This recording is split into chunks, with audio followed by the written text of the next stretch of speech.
ধার মেটাতে কিডনি বিক্রির সিদ্ধান্ত দম্পতির, পাওনাদারদের চাপে দিশেহারা ব্যবসায়ী পরিবার। বিডিওর কাছে কিডনি বিক্রির সাহায্যের আবেদন করলেন স্ত্রী। তারপর দীর্ঘদিন ধরেই নিজের হাতে রূপোর গয়না তৈরি করে বিক্রি করতেন নদিয়ার ধানতলা থানা এলাকার হালালপুর গ্রামের এক দম্পতি।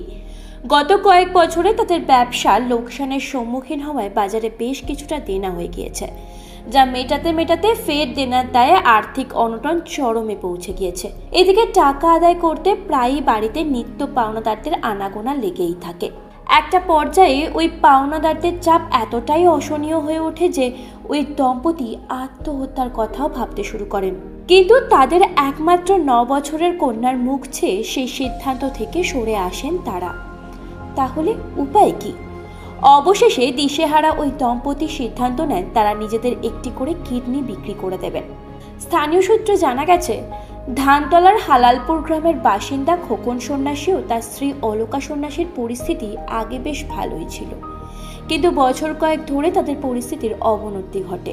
তাদের সংসারে একটি 9 বছরের মেয়ে ও বৃদ্ধ বাবা মাও রয়েছেন। তাই তারা এক প্রকার বাধ্য হয়ে আত্মহননের পথ বেছে না নিয়ে নিজেদের একটি করে কিডনি বিক্রি করার ব্যাপারে সাহায্য চেয়ে রানাঘাট 2 নম্বর ব্লকের বিডিও শুভজিৎ জানার কাছে আবেদন করেন। তাদের এমন করুণ আর্জি শুনে বিডিও বলেন, এইভাবে কিডনি বিক্রি করা অবৈধ এবং অমানবিক। সরকারিভাবে সাহায্যের দরজা খোলা রয়েছে।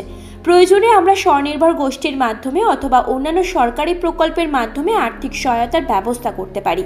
ইতিমধ্যে বিষয়টি জানাজানি হতেই হইচই শুরু হয়েছে স্থানীয় প্রশাসনে, কিন্তু কেউ এই বিষয়ে মুখ খোলেননি।